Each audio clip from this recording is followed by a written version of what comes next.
Le vocali, suono Ö, risulta sempre tonica e si pronuncia arrotondata. Le labbra come quando si pronuncia la O e la lingua come per la E. Nel suono aperto e breve l'abbiamo nei casi della desinenza al singolare.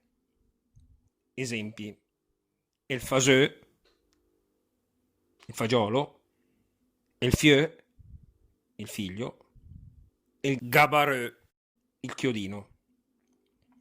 Mentre il suono diventa chiuso e lungo nei casi in cui abbiamo la tonica interna, esempio la röda, la ruota, scindiröla, Cenerentola, oppure le desinenze al plurale, i faseux, i fagioli, i fieux, i figli, i gabareux, i chiodini. Sentite che il suono è lungo.